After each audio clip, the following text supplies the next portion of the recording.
রাতে ঢাকা শহরের কোলাহল উপেক্ষা করে সাগরের প্রাইভেট কারটা যখন ধীরে ধীরে হাইওয়েতে উঠল, চারদিক তখন নিস্তব্ধতায় মোড়ানো। আকাশের বুক জুড়ে অর্ধচাঁদ, চারপাশে ছড়িয়ে পড়া তারার ঝিলিক। মনে হচ্ছিল আজকের আকাশটা এই নববিবাহিত যুগলের প্রেমের সাক্ষী হয়ে নীরবে তাকিয়ে আছে তাদের দিকে। গাড়ির জানলা দিয়ে ছুটে আসা শীতল বাতাস উষার চুল এলোমেলো করে দিচ্ছিল। সাগর পাশে থেকে বারবার আর চোখে তাকিয়ে দেখল আত্মা হরিণীর এমন মোহনীয় রূপ। বিনা বাক্যে ব্যয়ে ঠোঁটের কোণে ফুটে উঠল প্রশান্তির হাসি। উষা ঘাড় বাঁকিয়ে তাকাতে দৃষ্টিগোচর হয় সাগরের হাসি হাসি মুখ। উষা পূর্ণ দৃষ্টিতে তাকিয়ে থেকে দেখল সাগরের সেই হাসিটুকু, এতটুকু যেন যথেষ্ট ছিল। উষার মনে হলো এই হাসি তার হৃদয়ের জন্য কোনো অচেনা প্রতিশ্রুতি বহন করছে। দুজনেই নিশ্চুপ, কখনো কখনো দুজন দুজনের দিকে তাকাচ্ছে মুগ্ধ দৃষ্টিতে। হাইওয়ের পথ পাশে অগণিত গাছগাছালি, কখনো কচি পাতার ঝিলমিল, তো কখনো ঘন অরণ্যের অন্ধকার। চাঁদের আলোয় গাছগুলো কখনো ভৌতিক, কখনো আবার স্বপ্ননীল রূপে ধরা দিচ্ছিল। পল্লবের ফাঁক গলে আসা চাঁদের নরম আলো গাড়ির ভিতরে ঢুকে উষার মুখে এক অপার্থিব জ্যোৎস্না ছড়িয়ে দিল। সাগর চুপচাপ তাকিয়ে রইল চাঁদের আলোয় জলজল করতে থাকা মুখটির পানে। উষার এমন সৌন্দর্য দেখে হঠাৎ করেই সাগরের মনে হলো প্রকৃতি যেন ইচ্ছে করেই তার প্রণয়নীকে এতটা মোহনীয় করে তুলেছে। উষা হঠাৎ করে জানলা দিয়ে হাত বাড়িয়ে দিল, আঙুলে জড়িয়ে নিল বাইরের শীতল হাওয়াটুকু। উষা সাগরের দিকে তাকায় নিঃশব্দে। কিয়ৎক্ষণ তাকিয়ে থেকে নীরবতা ভেঙে ফিসফিস করে বলল, সাগর ভাই, জানেন আমার কি মনে হচ্ছে? সাগর ভুরু কুঁচকে সরু দৃষ্টিতে তাকায় উষার দিকে, অতি আগ্রহ নিয়ে গমগমে স্বরে জানতে চায়, কি মনে হচ্ছে? উষা ভীষণ আহ্লাদী হয়ে যায় এই বেলায়, খুশিতে গদগদ হয়ে বলে, আমার মনে হচ্ছে আজকের এই অর্ধচন্দ্র রাতটা শুধু আর শুধুই আমাদের দুজনার। সাগর গাড়ির গতি কমিয়েছে সেই কখন। পাশে থাকা রমণীটি তার সমস্ত ধ্যান জ্ঞানে বিচরণ করছে এখন, আর সেই সাথে এমন স্তব্ধতায় মোড়ানো পরিবেশে ফিসফিস করে বলা উষার কথাটা সাগরকে অপ্লুত করলো। সে নিঃশব্দে তার হাত বাড়িয়ে দেয় উষার দিকে। উষার এক হাত নিজের হাতের মুঠোয় নিয়ে বলে, তুমি পাশে থাকলে প্রতিটি রাতই আমাদের হবে ইনশাল্লাহ। উষা খানিক লজ্জা পায়, লাজুক ভঙ্গিতে হেসে ওঠে, চোখ দুটি তার চকচক করে ওঠে, ঠোঁটের কোণে মুচকি হাসি ফুটিয়ে তোলে মুহূর্তেই। বড় আমোদে নিজের মাথা রাখে সাগরের কাঁধে। সাগর মাথাটা খানিক নিচু করে মুখ গুজে উষার চুলের ভাঁজে, বুক ভরে ঘ্রাণ নেয় চুলের। আলতোভাবে নিজের পুরুষালী রুক্ষ ঠোঁট স্পর্শ করে যায় প্রিয়তমার স্ত্রীর চুলে। পরপর মনোযোগ দেয় ড্রাইভিংয়ে। রাত তখন গভীর। উষা একটু ঘুমিয়েছিল, তবে ঘুমটা স্থায়ী হয় না। সাগর জেগে আছে আর ড্রাইভিং করছে, ভাবলেই মনটা খারাপ হয়ে যায়। উষা নজর বাহিরে স্থির করে, উপভোগ করে প্রকৃতির সৌন্দর্য। রাস্তার দুই ধারে কখনো ছোট ছোট গ্রাম, তো কখনো নিস্তব্ধ পুকুর, খাল বা নদীর কালো জল। দেখে মনে হয় যেন আয়নায় ভেসে থাকা চাঁদ। ফাঁকা রাস্তায় গাড়ির টাওয়ারের শব্দ আর দূর থেকে ভেসে আসা ঝিঝি পোকার ডাক মিলেমিশে এক অদ্ভুত সুর তৈরি করেছে। উষার মনে হচ্ছিল এই যাত্রা কেবল গন্তব্যের জন্য নয়, বরং প্রতিটি মুহূর্ত এক একটি স্মৃতি হয়ে তার হৃদয়ে গেঁথে যাচ্ছে।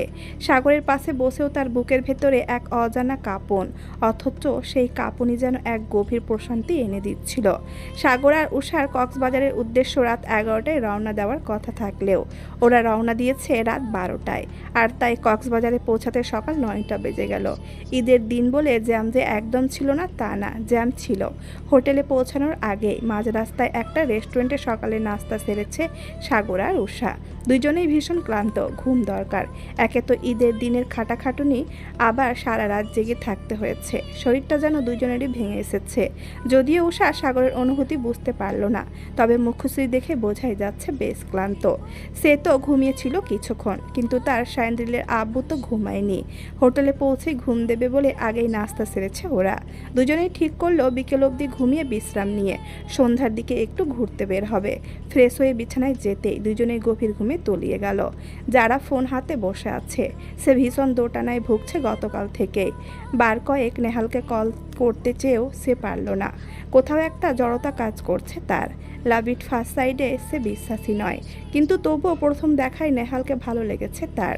ভালো লাগারই কথা। সুদর্শন পুরুষ মানুষ হিসেবে বিবেচনা করতে গেলে সেই খাতায় অনায়াসে নেহালের নামটা আসবে। পুরুষালীর দৃঢ় চোয়াল, শক্ত চওড়া প্রশস্ত দেহ, গম্ভীর মুখের ভাবভঙ্গি সবই খেয়াল করেছে যারা। প্রথম দেখায় যতটা ভালো লেগেছিল, তার কয়েক মুহূর্তে ঠিক ততটাই বিষণ্ণতা কাজ করেছে। পুরুষ মানুষ যে এভাবে ঝগড়া করতে পারে তা তার ভাবনাতেও ছিল না। ভালো লাগাটা কাজ করেছিল কয়েকবার অনাকাঙ্ক্ষিতভাবে দেখা হয়ে যাবার পরে। একদিন সন্ধ্যায় সে ছাদে যাচ্ছিল, তখনই গালিব আর নেহালের কথা সে শুনেছে। একটা মেয়েকে নিয়ে কথা বলছিল নেহাল আর গালিব, যারা মেয়েটার নাম না শুনলেও বুঝেছিল সে মেয়েটা নেহালের এক্স। তবে তার নারীদেরকে নিয়ে সম্মানের সহিত করা প্রতিটি মন্তব্য যারাকে মুগ্ধ করেছে। নেহালের মন মানসিকতা তার খুবই ভালো লেগেছে, তবে সে বুঝে পাচ্ছে না নেহালও কি করে তাকে নিয়ে ভাবতে পারে। যারার একবার মনে হয় নেহাল তার সাথে শুধু ফ্ল্যাট করছে, দেশের বাহিরে থেকেছে, অন্যরকম কালচারে লাইফ লিড করেছে, মেয়েদেরকে হয়তো শুধু ভোগের বস্তুই ভাবে। কিন্তু নেহালকে দেখে তো তা মনে হয় না। এত প্রেশার যারা নিতে পারছে না, মন পুড়ছে, কিন্তু ঠকে যাওয়ার ভয়ে সাহস পাচ্ছে না। জীবনে প্রথম কোনো পুরুষকে নিয়ে ভাবতে চাইছে সে। যদি খালি হাতে ফিরতে হয় তখন। যারা আর কিছু ভাবতে চাইল না। কম্পনরত বুক নিয়ে কল লাগালো নেহালকে। নেহাল তখনও গভীর ঘুমে আচ্ছন্ন। যারা অনেক আশা নিয়ে কল দিলেও কলটা রিসিভ হলো না। হতাশ শ্বাস ফেললো সে। ঘড়ির কাঁটায় তখন 12টা বেজে 28 মিনিট। এই বেলা তো আর কেউ ঘুমাবে না। না চাইতেও যারার মনে আষাঢ়ের মেঘ জমে গেল। একবার ভাবলো নাম্বারটা ব্লক করে দিবে, কিন্তু ভাবলেও কাজটা করলো না সে। আরিসা সোফায় বসে সেমাই খাচ্ছে। রাত হয়ে যাওয়ায় সে আর বাসায় ফেরেনি, মামা বাসাতেই থেকে গেছে। উষার বানানো সেমাই খাচ্ছিল বসে বসে। তখনই ধূপধাপ পা ফেলে সেখানে হাজির হলো সাদাব। একদম ফিটফাট হয়ে নেমেছে। গায়ে কালো রঙের একটা পাঞ্জাবি, দেখেই বোঝা যাচ্ছে কোথাও যাবে সে। আরিসা ভুরু কুঁচকে তাকিয়ে রইল তার দিকে। মুখে সেমাই নিয়েই জানতে চাইল, কোথায় যাচ্ছিস তুই? সাদাব ওর দিকে পা বাড়িয়ে গম্ভীর গলায় প্রতি উত্তর করলো, হ্যাঁ, ফ্রেন্ডরা মিলে ঘুরতে যাব, সব ছেলেরা। আরিসা অবাক হলো, ভার্সিটি থেকে? না, কলেজ ফ্রেন্ডরা। ও কথা শেষ করেই সাদাব আরিসার সামনে এসে দাঁড়ালো। আরিসা যেহেতু সিঙ্গেল সোফাতে বসেছিল, সাদাব সোফার দুই পাশের হাতলে নিজের দুই হাত রেখে আরিসার দিকে ঝুঁকে গেল। একদম আরিসার মুখের সামনে নিজের মুখ নিয়ে এলো। আরিসা কিছুটা ঘাবড়ে গেল, সাথে তার লজ্জাও লাগছে। আজকাল সাদাবকে সে লজ্জা পাচ্ছে। ভাবলেই কেমন অস্বস্তি হয় তার। এত কাছে আসাতে হৃৎপিণ্ডও ছুটছে ট্রেনের গতিতে। সাদাব দেখলো আরিসার অস্বস্তি, তবে সে পাত্তা দিল না। নিজের মুখ এগিয়ে এনে ব্যস্ত স্বরে নিজের কণ্ঠ খাদে নামিয়ে বলল, খাইয়ে দে। বলেই নিজের মুখ খুলল সে। হাঁ করলো সেমাই খাওয়ার জন্য। অন্য সময় এসব আরিসার কাছে নর্মাল লাগতো, তবে এখন কেন জানি বুক কাঁপছে তার। প্রচণ্ড হাঁসফাঁস করে উঠছে প্রাণ। ইতস্তত ভাব নিয়ে 2 চামচ তুলে দিল সাদাবের মুখে। খাওয়া শেষে সাদাব আচমকাই নিজের ঠোঁট ছোঁয়ালো আরিসার কপালে। একদম আনএক্সপেক্টেড। আরিসা কখনো ভাবেনি সাদাব এই মুহূর্তে এমন একটা জায়গায় এমন করবে। বিস্ময়ে হতবিহ্বল আরিসা। মার্বেলের ন্যায় বড় বড় চোখ করে হ্যাবলা কান্তের মতো তাকিয়ে রইল সাদাবের দিকে। পরপর চোরা দৃষ্টিতে নজর বোলালো ডাইনিং এমন প্রতিটি কোনায়। ভাগ্যিস কেউ নেই। আরিসা তেতে উঠল, দাঁতে দাঁত পিষে কিছু একটা বলতে যাবে, তার আগে সাদাব সোজা হয়ে ঘুরে দাঁড়ায়। সেকেন্ডও অতিবাহিত হয় না, ঠাস করে শব্দ হয়, সাথে ভেসে আসে পচা মুরগির গন্ধ। আরিসা তৎক্ষণাৎ নিজের নাক চেপে ধরে। পেটের ভেতর সব গুলিয়ে আসছে তার। সাদাব নির্বিকার। সে 2 হাত পেছনে নিয়ে পেছনের পাঞ্জাবির অংশটুকু 2 কোণা 2 দিক থেকে চেপে ধরে ঝাড়তে লাগলো। সেই সাথে হাস্যরসের সাথে বলল, নে, একেবারে ঝেড়ে ঝুড়ে গন্ধ দিয়ে গেলাম। আগামী 2-3 ঘন্টা তোর পেট এমনিতেই ভরে থাকবে। আরিসা চিড়বিড়িয়ে ওঠে, রাগে ফেটে যাচ্ছে সে। নিজের জায়গা থেকে তৎক্ষণাৎ উঠে দাঁড়ায়। দাঁত কিড়মির করতে করতে বলে, কুত্তা, তুই জীবনেও ভালো হবি না। শালা দাঁড়া, তুই আজকে মরা মুরগি খেয়েছিস নাকি, শালা জলহস্তি। আরিসা হাত বাড়িয়ে ধরতে চায় সাদাবকে, কিন্তু তার আগে নিজের বিপদ বুঝে দৌড় দেয় সাদাব। আরিসা কম কিসে, সেও অনর্গল গালি দিতে দিতে ছুটে সাদাবের পেছনে। এদিকে বসার ঘরে এত হইচই শুনে ছুটে আসেন বাড়ির গিন্নিরা। ওদের খুনসুটি দেখে হেসে ওঠেন ওনারা, যদিও জানেন না এখানে আসলে কি ঘটেছে। উষার ঘুম সাগরের আগেই ভেঙেছে। শাওয়ার নিয়েছে উষা। পরনে একটা অফ হোয়াইট কালারের ফিটফাট প্যান্ট আর পার্পেল কালারের কটনের কুর্তি। ভেজা চুলগুলো সারা পিঠ জুড়ে ছড়ানো। খিদেও লেগেছে বেশ, কিন্তু সাগর বলেছে একসাথে খাবে। উষা ডিভানে বসে থেকে আবারও হতাশ দৃষ্টিতে তাকালো বেডের দিকে। সাগর এখনও ঘুমে, খালি গায়ে উপর হয়ে শুয়ে ঘুমাচ্ছে। কম্ফোর্টারটা কোমর অবধি ঢেকে রেখেছে। ওই শক্তপোক্ত পিঠটার দিকে তাকালেও কেন জানি উষার গলা শুকিয়ে আসে। বাটারফ্লাই শেপটা একদম নজর কাড়ে। জিম ফ্রিক মানুষদের এই জন্যই উষার পছন্দ না, ওদের বডি এতটা আকর্ষণীয় হয়। তবে সাগরকে এভাবে দেখতে তার বেশ লাগে। লজ্জায় হাঁসফাঁস করে ওঠে মন। এই মানুষটা একান্তই তার, একান্তই ব্যক্তিগত মানুষ। ভাবলেই উষার তনু মনে কেমন প্রশান্তির ঢেউ বয়ে যায়। ঘড়ির কাঁটায় বিকেল 4:20। খিদেটাও বাড়ছে। বরের থেকে নজর সরিয়ে উঠে দাঁড়ায় উষা। গুটি গুটি পায়ে গিয়ে দাঁড়ায় বেডের কাছে। আস্তে করে বসে পড়ে সাগরের পাশ ঘেঁষে। উদম শরীর দেখে কিছুটা বিচলিত হয়, তবে ততটাও নয়। এই কয়দিন তো দেখতে দেখতে অভ্যস্ত হয়ে গেছে, কিন্তু তবুও একটু সংকোচ কাজ করছে তার। সাগরের পিঠে হাত রাখতেও দ্বিধা কাজ করছে। মনে হচ্ছে এই মুহূর্তে সাগরকে স্পর্শ করলেই সে জমে যাবে। দ্বিধাদ্বন্দ্বে ভুগতে থাকা উষা আলতো হাত স্পর্শ করে সাগরের উন্মুক্ত পিঠের একাংশ। অমনি শিরশির অনুভূতিতে ছেয়ে যায় পুরো শরীর। কিছুক্ষণ চুপ থেকে ধীর স্বরে ডেকে ওঠে, সাগর ভাই, শান্দিলা আব্বু, উঠুন, খিদে পেয়েছে তো, অনেক বেলা হয়ে গেল। সাগরের সারা শব্দ নেই। উষা আবারও ডাকে একইভাবে। সাগর যে গভীর ঘুমে তলিয়ে তা বুঝলো উষা। অসুস্থ শরীরই তো, কয়দিন হয়েছে সুস্থ হয়েছেন, আবার সারা রাত ড্রাইভ করা। উষার খারাপ লাগলো, ইচ্ছে করলো না আর ডাকতে, কিন্তু এদিকে খিদের জ্বালায়ও আর থাকা যাচ্ছে না। উষা উঠে দাঁড়াতে চায়, কিন্তু তার আগে তাতে আচমকা টান পড়ায়। টাল সামলাতে না পেরে ধপ করে পড়ে যায় বিছানার ওপরে। সাগর দুইজনের শরীরে কম্ফোর্টার দ্বারা জড়িয়ে নিয়েছে। আষ্টে পিষ্টে উষাকে জড়িয়ে ধরে মুখ গুজে উষার ঘাড়ে। এইটুকু ছোঁয়াতেই কেঁপে ওঠে উষা। সাগরের বাঁধন হতে নিজেকে ছাড়ানোর জন্য মরিয়া যায় সে। ছটপটিয়ে ওঠে সে। উফ, প্লিজ ছাড়ুন, ক্ষুধা লেগেছে, খাবো। সাগর গলার ভাঁজে মুখ ডুবিয়ে ঘুমন্ত স্বরে প্রতিবাদ করে বলল, উঠতে হবে না, বেশি খিদে পেলে আমাকে ট্রাই করতে পারো জান, একদম নিরাশ হবে না সুইট বি। টুইটাই want to be the count of lunch you have never had before, extra hot and tasty. কথাটা শেষ করেই গাঢ় একটা চুমু খায় উষার গলার ভাঁজে। তারপর নাক টেনে গভীরভাবে শ্বাস নেয় উষার শরীরের। এমন লাগামহীন কথা আর কাণ্ডে উষার শরীরে অদ্ভুত কম্পনের সৃষ্টি হয়। সে ভীত নয়নে তাকালো সাগরের দিকে। কম্পমান হাত দ্বারা সাগরকে ঠেলতে ঠেলতে বলল, আমি এখানে থাকবই না, নির্লজ্জ পুরুষ মানুষ। আমার খিদে পেয়েছে, জলদি উঠুন। আর খাবারের কথাটুকু আধুরাই থেকে যায়। কথা সম্পূর্ণ করার আগে সাগর তার মুখ বন্ধ করে দিল।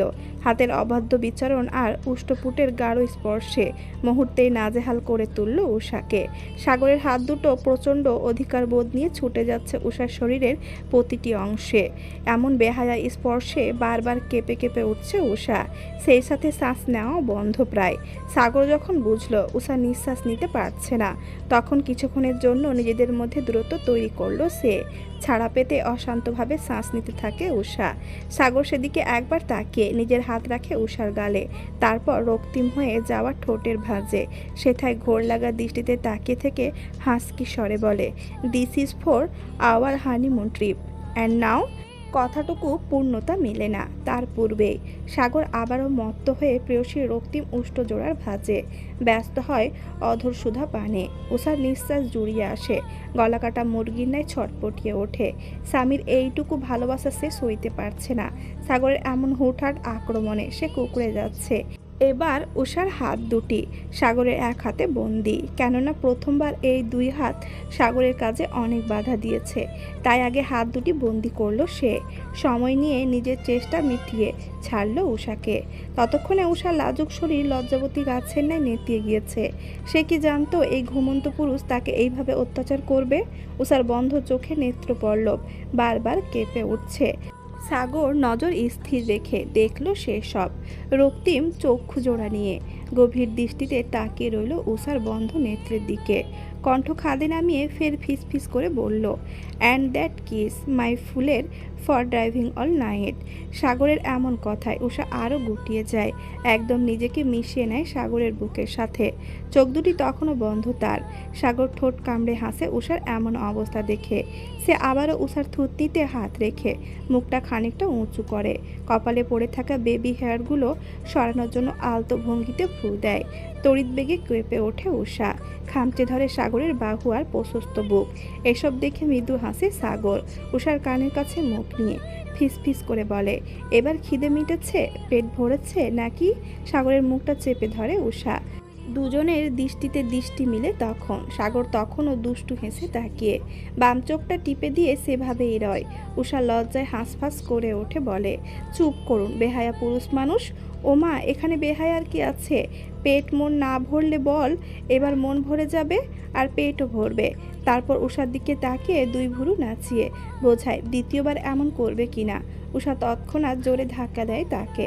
সাগর ইচ্ছে করে সরে আসে উষার ওপর থেকে, বিছানা থেকে নেমে দাঁড়ায় দ্রুত পায়ে এগিয়ে যায় ওয়াশরুমের দিকে।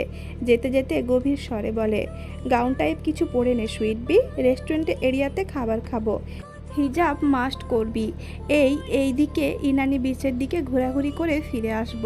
উষা খুশি হয় বেশ, খুশিতে গদগদ হয়ে গাউন বের করে ব্যাগ থেকে তৈরি হয়ে যায় সে।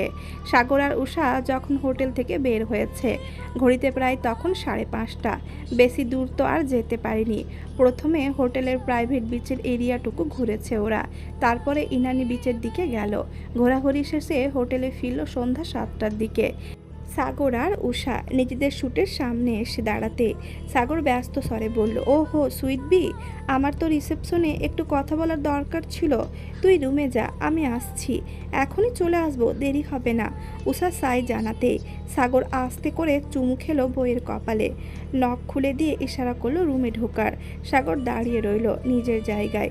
উষা রুমে যাওয়ার আগ পর্যন্ত সে এভাবেই থাকবে।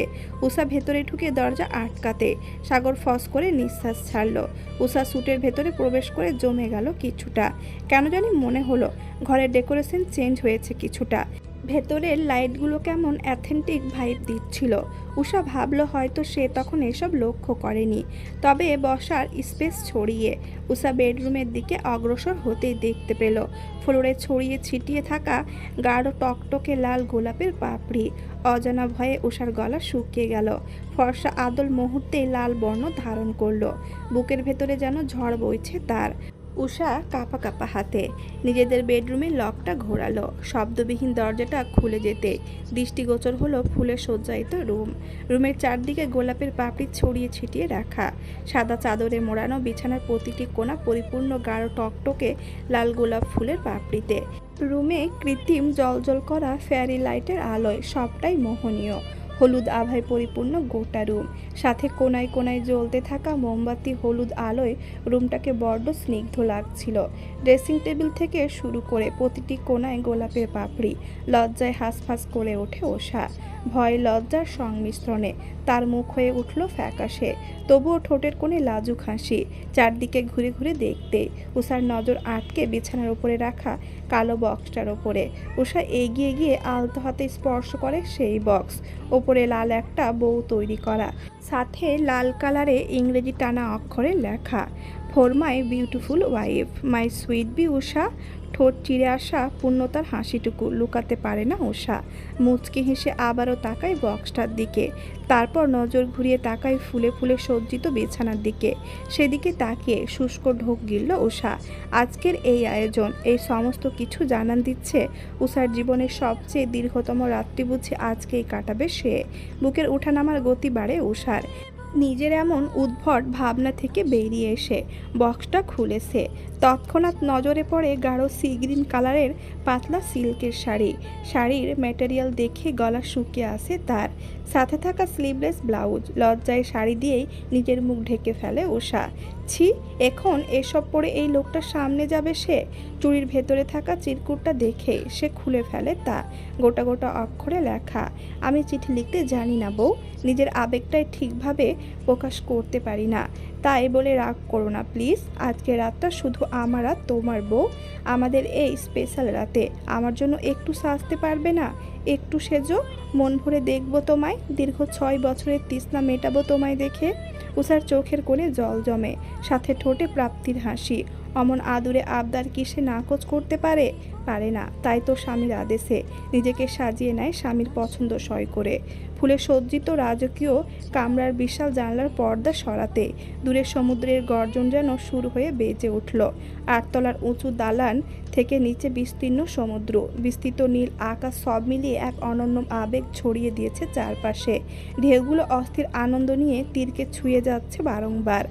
এই অস্থিরতার মাঝেও জানলার সামনে দাঁড়িয়ে উষা। গাঢ় গ্রিন সিল্ক শাড়িতে তার রূপ যেন সমুদ্রের রঙকেও হার মানাচ্ছে। দুধের মতো ফর্সা তার শরীরের আভা, আর পাতলা শাড়ির ওপরে ভেসে থাকা সে অনিন্দ সৌন্দর্যটুকু যেন স্বপ্নকেও ছাপিয়ে যাচ্ছে। তনন্ধ ছড়িয়ে ছিটিয়ে রাখা পাপড়িগুলো ফুলের সুবাসে ভরিয়ে দিয়েছে গোটা ঘর। সমুদ্রের মতো যেন ধৈর্যের বাঁধ আজ ভেঙে গেছে। চারপাশে ছড়িয়ে পড়ছে এক অদ্ভুত আবেগময় উচ্ছ্বাস। জানলার ওপরে উত্তাল সমুদ্র আর ঘরের ভেতরে দাঁড়িয়ে থাকা উষা, দুইয়ের মাঝে যেন এই মুহূর্তে অদৃশ্য এক সুর বেজে চলেছে, যেখানে প্রেমের নীরবতা আর অস্থিরতার মিলন ঘটছে বড় অবলীলায় বারংবার। সমুদ্রের উত্তাল ঢেউয়ের দিকে এক দৃষ্টিতে তাকিয়ে থাকে উষা। ঠিক কতক্ষণ সে ওভাবে ছিল তার জানা নেই। দাঁড়িয়ে থাকতে থাকতে পা ব্যথা হয়ে এসেছে। উষার সম্বিত ফিরে দরজা খোলার শব্দে সে চমকায়, ঘাড় ঘুরিয়ে তাকায় দরজার পানে। কাঙ্ক্ষিত মুখখানা দেখে ভেতরটা লজ্জায় মুচড়ে ওঠে। লজ্জায় হাঁসফাঁস করতে থাকে উষা। অদূর হতে ভেসে আসা সমুদ্রের দৃঢ় গর্জন, এই মুহূর্তে সেই গর্জনটা যেন তাদের জন্যই গান গাইছে। নীল জলরাশির ঢেউয়ে আলো ছায়ার খেলা। আর ঠিক সেই মুহূর্তে সাগরের চোখে ধরা দেয় তার আত্মা হরিণী, তার প্রিয়তমা স্ত্রী উষা, তার নিজের মতো করে নিখুঁত আর অনিন্দ সৌন্দর্য নিয়ে। সাগরের হঠাৎ মনে হয় যেন পৃথিবীর সকল কোলাহল থেমে গেছে, কেবল তার বুকের ভেতরে ঝড় বইছে। আসন্ন ঝড়ের তাণ্ডবে লণ্ডভণ্ড হয়ে যাচ্ছে পুরুষালী দেহের সমস্ত সংযম, যাতনা, এতদিনের অপেক্ষা, লুকানো আকাঙ্ক্ষা, ভালোবাসার সমস্ত ধৈর্য যেন একসাথে ভেঙে পড়েছে সাগরের ভেতরে। ভেতরে ভেতরে সমুদ্রের মতোই সাগর হয়ে উঠেছে উত্তাল, অশান্ত, অস্থির, অথচ বাইরে থেকে স্থির চোখে অদম্য বিস্ময় আর অনুরাগ বই কিছুই ধরা পড়ছে না এখন। সাগরের মনে এখন একটাই অনুভূতি, এই মুহূর্তে উষা তার কাছে কেবল তার প্রিয়তমা নয়, তার আত্মা হরিণী নয়, সাগরের জীবনের সমস্ত পূর্ণতা। ঠিক নীল সমুদ্রের মতোই গভীর তার ভালোবাসা, যার কোনো সীমা নেই। সমুদ্রের প্রতিটি অস্থির অশান্ত ঢেউয়ের মতো তার হৃদয়ে গর্জে উঠে বলছে, এই রমণী আমার, একান্তই আমার, তার উপরে একমাত্র আমার অধিকার, আমার মনের একান্ত রানী, আমার সমস্ত আকাঙ্ক্ষার প্রদীপ, আমার উষা রানী। কক্সবাজারের অনিন্দ সুন্দর রাত, সমুদ্রের ডাক আর ফুলে সাজানো ঘর, সব কিছু মিলেমিশে এক অনির্বাচনীয় জাদু তৈরি করেছে চারপাশে। সাগরের চোখের কোণ উষ্ণ হয়ে আসে, তবে আজ তা আর অস্থিরতার জন্য নয়, আজ সেই উষ্ণতা পূর্ণতার। মনে হয় এতদিনের অপেক্ষার পর এই রাতটাই তাদের ভালোবাসার সত্যিকারের জয়যাত্রার শুরু। সাগর নিঃশব্দে এগিয়ে যায় উষার দিকে। উষা তখন এক দৃষ্টিতে বাহিরে তাকিয়ে লজ্জায় মানুষটার দিকে তাকাতে পারছে না। সাগর নিঃশব্দে হাসে। উষাকে না দেখেই তার মুখের ভাবভঙ্গি ঠিকই বুঝতে পারে সে। সাগর আলতো হাতে চেপে ধরে নিজের বইয়ের সুডল কোমরখানা, নড়ে চড়ে ওঠে উষা। সেই সাথে সাগর নিজের আর এক হাত ব্যবহার করে উষার ঘাড়ে পড়ে থাকা চুলগুলো সরিয়ে ফেলে। নিঃশব্দে মুখ গুজে দেয় সেথায়। ঝাঁকুনি দিয়ে ওঠে উষার শরীর। সাগরের অস্থির আর অশান্ত ভঙ্গিতে ফেলা এক একটা গরম শ্বাস পুড়িয়ে দিচ্ছে উষার ভিতরটা। উষা এক হাত রাখে কোমরে রাখা সাগরের হাতের ওপরে, আর এক হাত দিয়ে খামচে ধরে নিজের শাড়ির অংশটুকু, চোখ দুটি শক্ত করে বুজে রাখা। সাগর তখনও ভালোবাসার উষ্ণ স্পর্শ দিতে ব্যস্ত। এক পর্যায়ে মাথা তুলে নিজের অধৈর্যরা স্পর্শ করে উষার রক্তিম কান। নেশালো ভয়েসে সাগর ধীরে ধীরে থেমে বলে, I am dying sweet bee, I am dying. উফ, উষা মাথা নত করে রাখে। সাগরের অমন ভয়েস আর স্পর্শ শিহরণ জাগাচ্ছে উষার মাঝে। উষা আজকে সত্যিই শেষ, এই লজ্জা সে রাখবে কোথায়। সাগর এবার তাকে ছেড়ে দিয়ে নিজের দিকে ঘুরায়, একবার গভীর দৃষ্টিতে ভালোভাবে পরখ করে নেয় উষার সৌন্দর্যটুকু। সাজ বলতে নিউড লিপস্টিক, কাজল, মাস্কারা। সাগর দেরি করে না, অশান্ত ভঙ্গিতে ভালোভাবে চুমু খায় সেই রক্তিম উষ্ঠ জোড়ায়। একবার, দুইবার, পর পর কয়েকবার, সময় ব্যয় না করে পাচা কোলে তুলে নেয় উষাকে। হকচকিয়ে ওঠে উষা, গলা জড়িয়ে ধরে সাগরের। আতঙ্কের সহিত বলে, কোথায় নিয়ে যাচ্ছেন? দেখতে থাকো। একেবারে পুল এরিয়াতে এসে থামে সাগর, উষাকে নামায় কোল থেকে। উষা মুগ্ধ দৃষ্টিতে তাকিয়ে দেখে চারপাশটা। পুল এরিয়া বেশি বড় নয়, কিন্তু তবুও ডেকোরেশন করেছে। পুলের নীল জলরাশিতে জ্বলছে প্রদীপ শিখা, সাথে ভেসে বেড়াচ্ছে গোলাপের পাপড়ি। দুই একটা আর্টিফিশিয়াল পদ্ম ফুলও দেখা যাচ্ছে। পুলের পুরো এরিয়াটাতে ফুল ছিটানো, সাথে ফেয়ারি লাইট দিয়ে ডেকোরেশন করা। চারপাশের একটা জায়গায় ছোট গোল টেবিল রাখা, তার উপরে দুইজনের জন্য খাবার রাখা, সাথে কোল্ড ড্রিঙ্কস আর একটা স্ট্রবেরি থিমে করা রেড ভেলভেট কেক। উষা অবাক দৃষ্টিতে তাকায় সাগরের দিকে। সাগর এগিয়ে এসে দাঁড়ায় ওর কাছাকাছি, আলতো করে চুমু খায় গালে, কপালে, ঠোঁটে। তারপর হাত ধরে এগিয়ে নিয়ে যায় টেবিলের দিকে। দুজনে প্রথমে একসঙ্গে কেক কাটে। সাগর এক টুকরো কেক ধরে উষার সামনে। উষা নিয়ে নেয় অল্প একটু, এবার নিজেও এক টুকরো কেক তুলে ধরে সাগরের মুখের সামনে। সাগর উষার দিকে তাকিয়ে ফস করে একটা শ্বাস ছাড়ে, পরপর ঠোঁট কামড়ে হাসে, দুষ্টুমির স্বরে বলে, এভাবে না বউ, এভাবে না তো কিভাবে? উষা কথাটুকু শেষ করতে তার মুখে কেক পুড়ে দেয় সাগর। কাল বিলম্ব না করে নিজের অধরের ভাঁজে নিয়ে প্রেয়সীর অধর জোড়া। বিস্ময়ে হতবাক উষা। সাগর দেরি না করে আবার উষাকে পাচাকোলা তুলে নেয়। বেডরুমের দিকে যেতে যেতে বলে, একটু আগে বাইরে খাওয়া হয়েছে, এখন ক্ষুধা লাগার কথা না, লাগলেও আমার কিছু করার নেই। Now I need you badly. Usha লজ্জায় হাঁসফাঁস করে ওঠে, তড়িৎ বেগে মুখ লুকায় সাগরের বুকে। তা দেখে সাগর শব্দ করে হেসে ওঠে, উষাকে বিছানায় শুইয়ে দিয়ে নিজেও ঝুঁকে আসে তার ওপরে। উষার দুই হাত তখন সাগরের গলা জড়িয়ে ধরে। সাগর উষার কপালে সময় নিয়ে গভীরভাবে চুমু খায়, তারপর কানের কাছে মুখ নিয়ে ফিস ফিস করে বলে, এই তুমিটাকেই এই মুহূর্তে চাইছি আমি, সম্পূর্ণরূপে আমার নিজের করে দিবে কি আমার পূর্ণ অধিকার? উষা নিশ্চুপ, নিজের লজ্জা সে কিছুতেই লুকাতে পারছে না। গাল দুটি পাকা টমেটোর ন্যায় লাল হয়ে আছে।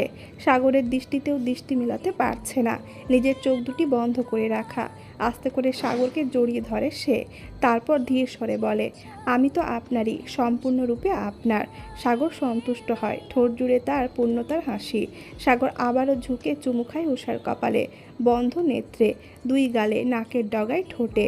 ঘোর লাগা দৃষ্টিতে তাকিয়ে থেকে সে বলে, তুমি আমার ঘর, তুমি আমার ঠিকানা। আজ থেকে প্রতিটি সূর্যোদয় ও সূর্যাস্তে আমরা নতুন করে আমরা হব। ভালোবাসি বউ, ভীষণ ভালোবাসি। আমার প্রতিটি অসম্পূর্ণতার পূর্ণতা তুমি। আজকের এই রাতের সাক্ষী হয়ে রইল দূর আকাশের ওই অর্ধচাঁদ, দুই মানব মানবীর অনন্ত মিলনের সাথী হয়ে। উষা তার সমস্ত লাজ আর সংকোচে আঁকড়ে ধরেছিল সাগরকে। সাগরের বেপরোয়া আচরণ আর বেয়াল্লাপনায় মোমের ন্যায় গলে যাচ্ছিল সে।